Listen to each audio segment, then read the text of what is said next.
Air pollution. Air pollution से पहले हम एयर को जानते हैं, जो इस वायुमंडल में है। तो इस वायुमंडल में एयर का जो ज्यादा से ज्यादा एलिमेंट्स हैं एयर में, वो 78% नाइट्रोजन है, 21% ऑक्सीजन है, और बाकी अदर गैसेस हैं, हीलियम है, ऑर्गन है, और बहुत सारी गैसेस प्रेजेंट है। अभी तो ठीक है माहौल, लेकिन आने वाले समय में जिस तरीके से कोयले और भी ऐसे सब्सटेंस का यूज हो रहा है जो हमारे इस वायुमंडल को नुकसानदायक पहुंचा रहे हैं, इस तरीके से अगर होता गया तो ये अदर गैसेस का, कार्बन मोनोऑक्साइड और सल्फर डाइऑक्साइड का, बढ़ता जाएगा। हम थोड़ा सा उदाहरण लेते हैं दिल्ली का, क्योंकि दिल्ली को अगर हम समझने की कोशिश करेंगे तो अच्छे से समझ पाएंगे कि आखिर पोल्यूशन किस तरीके से माहौल को बना सकता है। आज दिल्ली में मैं गया तो नहीं हूँ, लेकिन मैं सुनी सुनाई बातें और पढ़ी पढ़ाई बातें बता रहा हूँ कि दिल्ली में सुबह भी इतना इतना स्मॉग होता है, जिस प्रकार से हमारे यहाँ ठंडी में होता है। ऐसा स्मॉग होता है कि हम मास्क लगाना जरूरी है। अगर हम मास्क न लगाएं, और बहुत ही बेहतर हालत है, लेकिन ये हमारे ऐसे राजधानी की हालत है जो कि ग्लोबल स्तर पर दर्दनाक और शर्मिंदगी करने वाली स्तर है। तो अभी तो दिल्ली डेवलपमेंट अथॉरिटी ने 2041 प्लान लाकर इसको बदलने का कोशिश कर रहे हैं। लेकिन दिल्ली में जिस तरीके से ऑड इवन का रूल्स बना है, दिल्ली में जिस तरीके, अब कैपिटल है तो दिन भर गाड़ी चलते ही है, इंडस्ट्रीज तो होंगी ही, तो दिखाता है कि आखिर किस तरीके से एयर पोल्यूशन बहुत ही बड़ा मुद्दा है। लेकिन अभी हमारे यहाँ इस तरीके से इंडस्ट्रीज नहीं है, इस तरीके से फैसिल मतलब अर्बनाइजेशन इधर नहीं हुआ है। तो एमपी में तो अर्बनाइजेशन उतना अभी नहीं हुआ है, इस कारण से जैसे हालात नहीं दिखाई दे रहे हैं। लेकिन अगर हम इस पर कंट्रोल नहीं करेंगे तो वो धीरे धीरे तो चीजें बढ़ ही रही हैं, क्योंकि यहाँ भी एग्रीकल्चर अवेलेबल है, और ऐसा नहीं है कि फैक्ट्रीज नहीं है, ऐसा नहीं है कि ट्रांसपोर्ट नहीं है, बिल्कुल है।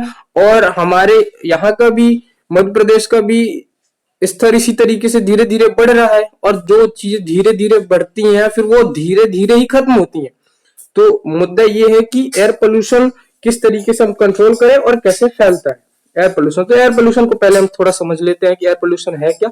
एयर पोल्यूशन जब कुछ सॉलिड पार्टिकल कहने का मतलब ये है कि धूल है, इंडस्ट्रीज से कुछ सॉलिड पार्टिकल निकलते हैं, कुछ अनचाहे ऐसे सॉलिड पार्टिकल हैं जो वायु में मिलते हैं, और फिर वो उड़ते हैं, और वो वायुमंडल में भी यहाँ वहां भटकते रहते हैं। और कुछ केमिकल्स होते हैं जो कि इंडस्ट्रीज से निकलते हैं, जो कि हमारे पेंट से, जैसे कि हम घर में पेंट्स करते हैं, और पेस्टिसाइड हो गया, फर्टिलाइजर से हो गया, बहुत सारे केमिकल्स होते हैं जिनका उपयोग हम अपने डेली यूजेस में करते हैं। तो उस तरीके से केमिकल का भी रोल हो गया।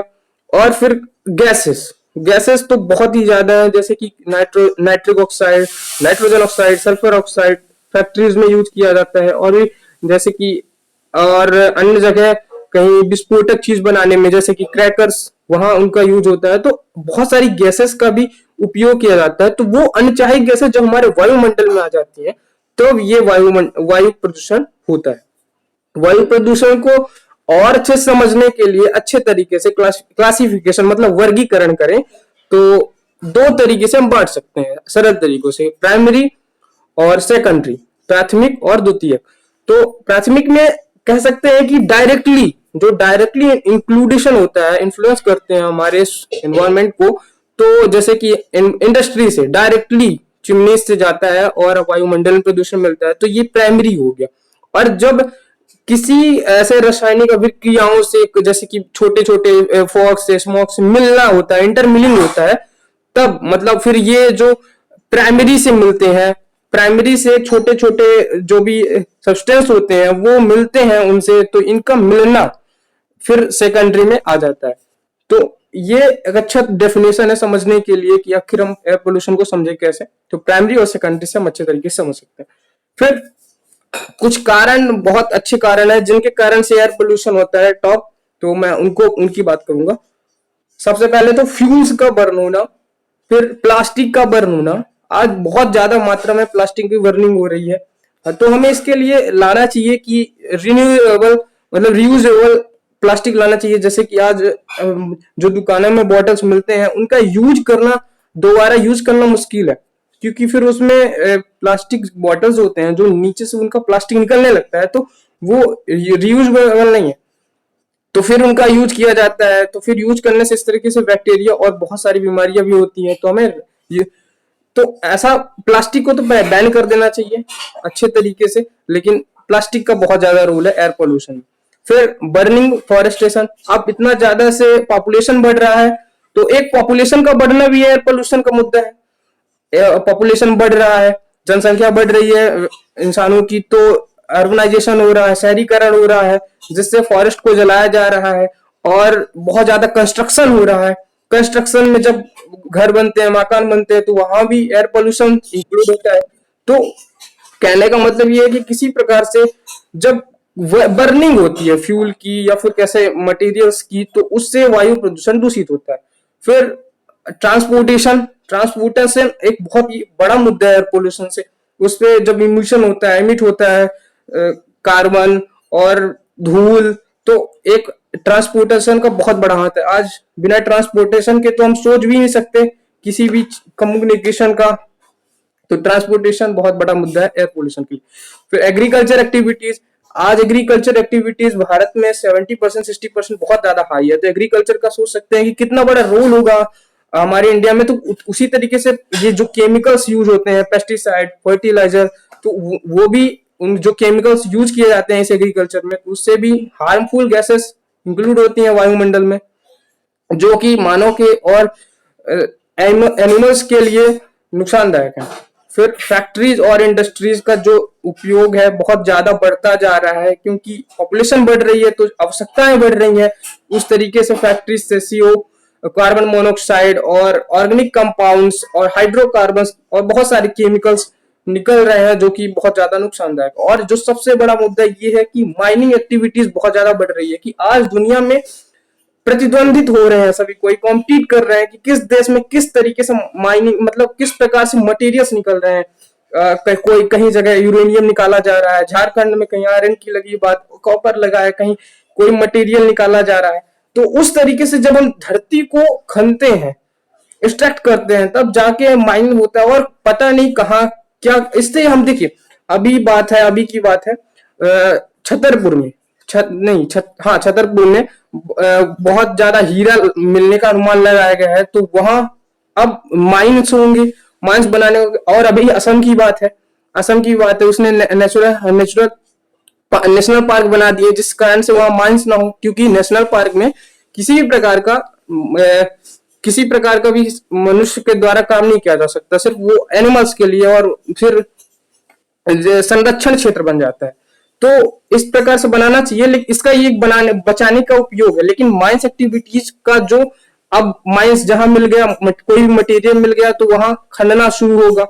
खनने के लिए पहले तो पेड़ बहुत ज्यादा काटे जाएंगे, फिर खनाई होगी। अब पता नहीं कहाँ मिल जाएगा, तो ज्यादा इस तरह से खनाई होगी। और फिर किस बात के लिए खन रहे हैं? सिर्फ फायदे के लिए। और जो कि फायदा, पेड़ से ज्यादा फायदा, ऑक्सीजन से ज्यादा फायदा मानव के लिए कुछ नहीं है। लेकिन तो भी माइनिंग एक्टिविटीज का बहुत बड़ा रोल है, जो इससे डस्ट और केमिकल्स, जब कोल के लिए खनाई होती है, तो वहां से कोल जब निकाला जाता है, तो वो भी केमिकल निकलता है, वायुमंडल में मिलता है।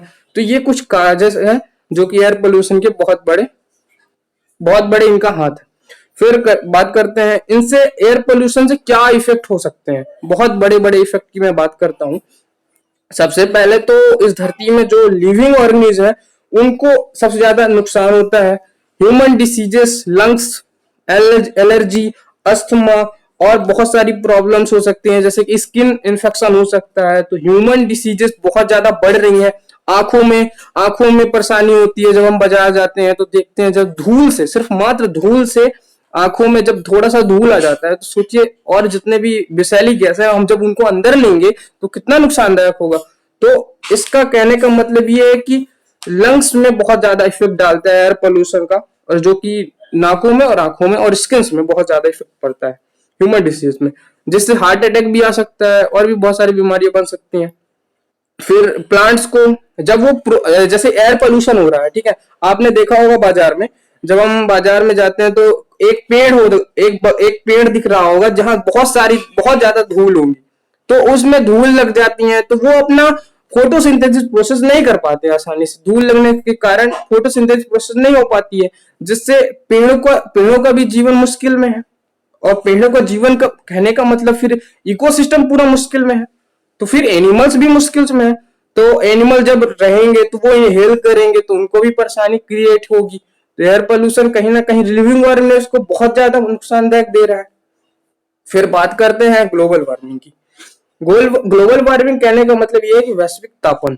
आज जिस तरीके से विषैली गैस बढ़ती जा रही है, जलना हो रहा है, एग्रीकल्चर में जब किसान लोग का काम हो जाता है तो फिर वो उसे भी जलाते हैं, तो उसमें से धुआं निकलता है जो कि ऊपर जाता है, और फिर ये खत्म थोड़ी ना होता है, ये ऊपर जाके जमा भी तो होता है, तो जो कि हमारा ओजोन लेयर है उस पर भी डिस्टरबेंस होती है, जिससे फिर ओजोन लेयर हमारे सूर्य से आ रही अल्ट्रा अल्ट्रा रेडिएशन को अल्ट्रावायलेट रेडिएशन को कंट्रोल करती हैं, उससे उससे कंट्रोल नहीं कर पाएंगे, कमजोर होती जाएंगी ओजोन लेयर। जैसे कि अभी भी बहुत जगह अनुमानित लगाया जा रहा है कि वहां थोड़ा सा छेद हो चुका है, जिससे अल्ट्रावायलेट रेडिएशन जब धरती पर आएंगे तो वो बहुत ही ज्यादा नुकसानदायक है।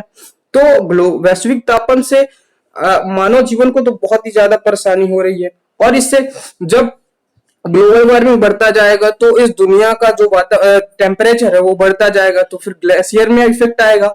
ग्लेशियर में इफेक्ट आने से वो पानी का बहाव ज्यादा हो जाएगा, जिससे फिर अभी जो 71% है वो 90% ना हो जाए। इस कारण से ग्लोबल वार्मिंग बहुत ही बड़ा मुद्दा है, पोल्यूशन जो कि इंक्लूड कराता है।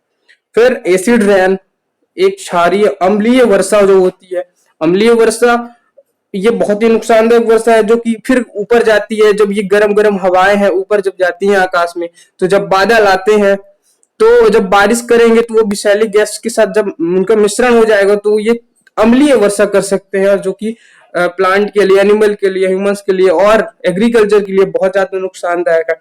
और अंत में जो अनबैलेंस इकोसिस्टम का होता है, अनबैलेंस इकोसिस्टम बहुत बड़ा टॉपिक हो जाता है, जिससे कि आज हर एक लिविंग ऑर्गेनिज्म कनेक्टेड है इकोसिस्टम से।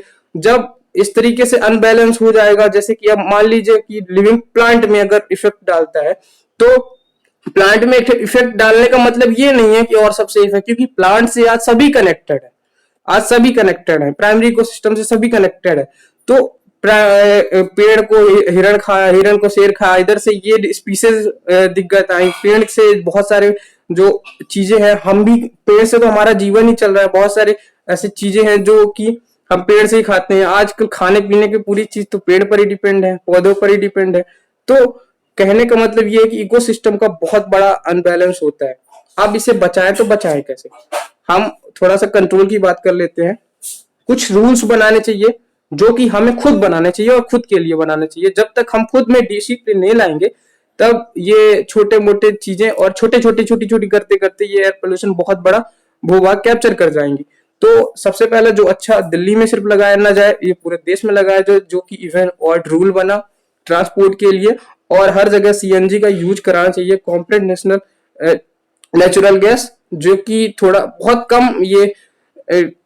कम पोल्यूशन फैलाती हैं, एयर पोल्यूशन फैलाती हैं सीएनजी गैस। तो और फिर सेकंड है प्लांटेशन मोर, हमें प्लांट बहुत ज्यादा लगाना चाहिए, जिससे ऑक्सीजन लेवल बढ़ता रहे और कार्बन का कम होता रहे, उससे दिक्कत ना हो कार्बन ऑक्साइड का।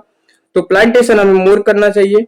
और हमें जैसे भी मतलब जैसे फिजूल में अगर कोई घूमने जा रहा है, 1 किलोमीटर में बजा रहा है, 2 किलोमीटर में बजा रहा है, तो हमें ट्रांसपोर्ट का यूज ना करके बाईसाइकिल और पैदल जाना चाहिए, उससे हमें शारीरिक लाभ मिलेगा।